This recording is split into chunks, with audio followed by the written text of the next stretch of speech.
Tonight, incoming freshmen get a chance to see what organizations they can join. Plus, the City of Troy will soon get a powerful upgrade. Stay tuned, Troy. TrojanVision Nightly News starts now. From the high-definition digital production center on the Troy campus, with news from Troy University locations around the world, this is Troy TrojanVision Nightly News.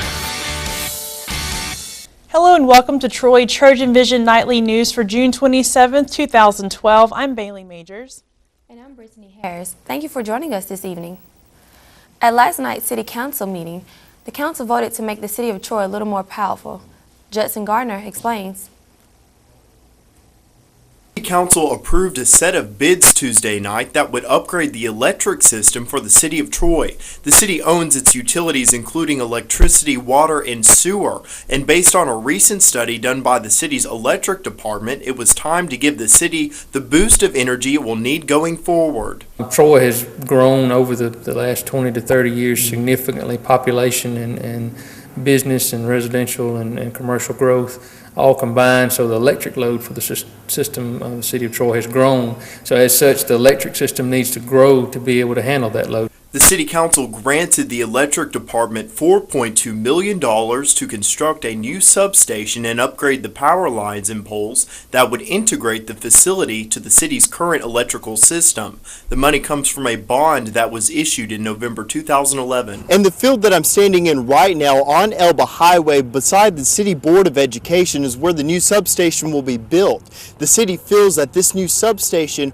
will not only be useful for the city's growing power needs, but also a good source of emergency energy. We want to be able to provide backup capability in case parts of one of our other substations either needs to go down for planned maintenance to maintain our facilities, or if there's some unforeseen outage that happens, that we'll be able to quickly and easily pick the load back up. The electric department feels that these renovations are a long time coming. A substation has not been built in the city in about a decade. It's going to be good for the Troy all the way around, and so we've been anticipating this project and glad to see it finally getting kicked off and getting started. Judson Garner, Troy TrojanVision News. The electric department says the project will probably be done in a year, beginning this fall and ending around August of next year. Every summer, incoming freshmen get their first look at Troy University at Impact, and during the orientation sessions, the new students have an opportunity to see what kinds of groups and organizations they may want to take part in. All this week, Troy University has been welcoming new students through Impact Orientation. And while the students are getting better acquainted with their home away from home, they are also able to attend a browse session to see what clubs and organizations Troy University has to offer. Your students are able to see a bunch of different school organizations that they think they can get fit into, and it's just a way for them to get involved in the school, which we really encourage. Great opportunity for new students to be able to go around and find something that may interest them to get involved in come fall. It's basically where we can explore all the different opportunities outside the classroom, where we can get involved or learn a lot more about community service options, sororities, fraternities.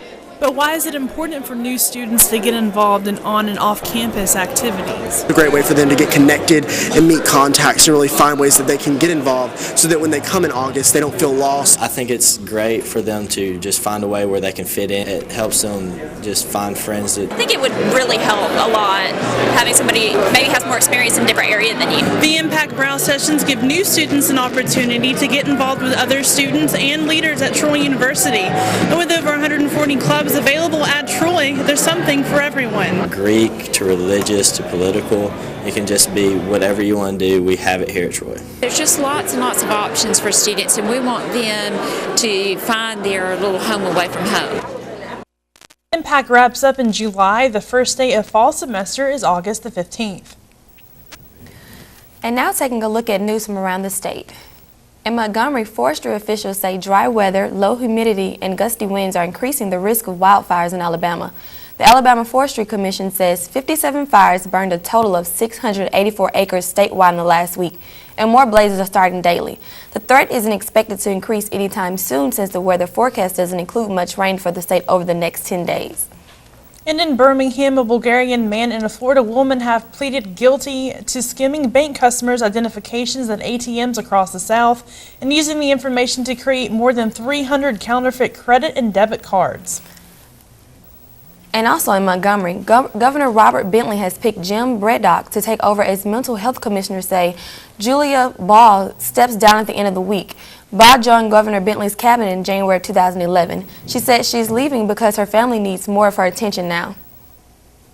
Still to come on Troy TrojanVision Nightly News, we'll hear the story of a woman that, despite being born without arms or legs, has excelled in the sport of rugby. But first, we'll find out the Supreme Court's ruling on Obama's health care reform law. We'll have that story and more after the break.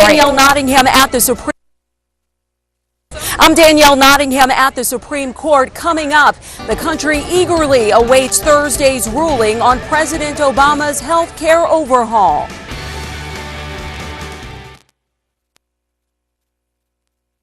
There's a lot more to somebody being successful in society than just their diploma. We're in the business of making well-rounded individuals. They taught me so much more than skills. At Troy, they truly believe that one person can make a difference. We want to educate the mind to think, the heart to feel, the body to act. We're not trying to be all things to all people, but what we do very well. Troy University, in class, online, within reach. Troy.edu. All right, guys, we gotta be smarter about what we bite on, okay? I want everyone to go outside. We're gonna run Red Rover on 3. What about you, Tony? I'm gonna run around in circles, flap my arms, and make engine noises like this. When it comes to playing, big kids are the pros. We're eating right, too. We fuel up to play 60. If your school doesn't have a program, be a leader. Start one. Click today and join the movement. From the high-definition digital production studios of Troy University, you're watching the award-winning Troy TrojanVision Nightly News. And now for a look at what's happening across the nation and around the world, we'll go to Brittany Harris at the Global News Desk. Brittany?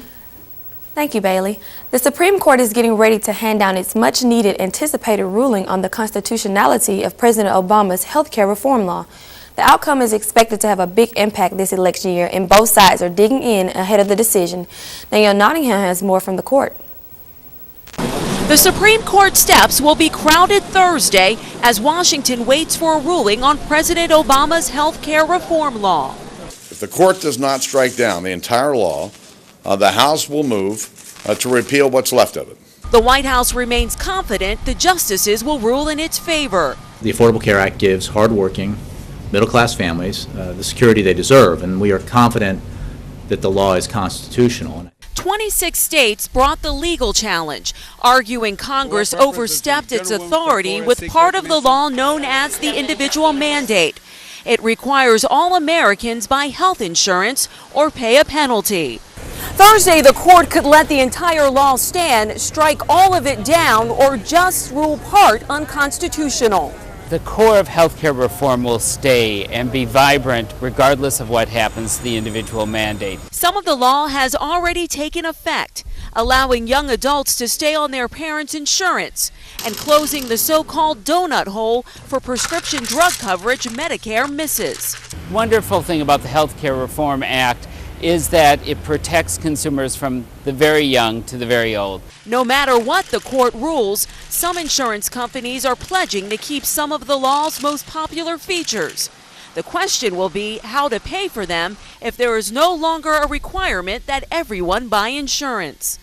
Danielle Nottingham, CBS News, the Supreme Court. Tens of thousands of people have been forced out of their homes by rapidly spreading wildfires in Colorado. Rick Salinger has the latest from Colorado. A fast-moving wildfire reached the outskirts of Colorado Springs, burning homes and forcing more than 32,000 people to evacuate. The Air Force Academy has also been cleared out as a precaution. And this is an active fire. It's not even remotely close to being contained. Colorado's governor compared the battle to save homes and lives to a military invasion. The whole country's behind us, right? This is tough, and we know it's going to be tough, but we're also not going to back away. We're not going to quit. The Waldo Canyon fire is just one of several massive wildfires burning across the state, and it's not even the biggest one. The largest of the wildfires in the state is the High Park wildfire. One woman was killed as it grew to over 136 square miles, destroying more than 250 homes.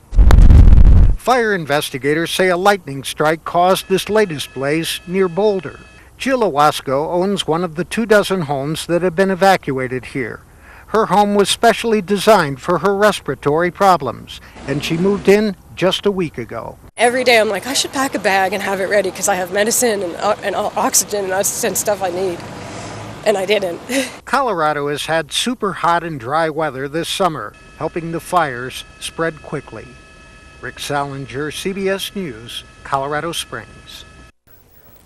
Gunmen launched a deadly attack at Syrian TV station today. The latest violence comes as the world leaders get ready to discuss the Syrian crisis this weekend. Tina Krause has the latest from London. This is all that's left of a pro-government television station. Gunmen bombed buildings, kidnapped staff, and killed at least 7 employees at the company that backs the regime of Syrian President Bashar Assad. Journalists condemned the attacks and waved flags with Assad's photo. The government blames the opposition for the killings, but rebels deny they target the media. The killings come a day after President Assad said his country is in a real state of war. He ordered his newly appointed government to do whatever it takes to wipe out the uprising against him. Rebels say they're digging in for the long haul and training more fighters to take on Assad's forces. Rebel fighters are starting to launch larger and deadlier assaults. Some intelligence officials say al-Qaeda or other militants may be joining the fight. United Nations envoy Kofi Annan is calling on world powers to meet this weekend in Geneva to come up with ways to enforce the peace plan he came up with 2 months ago. Where we can agree on concrete steps and actions to end the cycle of violence and bring peace and stability to the Syrian people. UN officials say the violence is as bad or worse than it was before the April ceasefire agreement was made. Tina Krause, CBS News.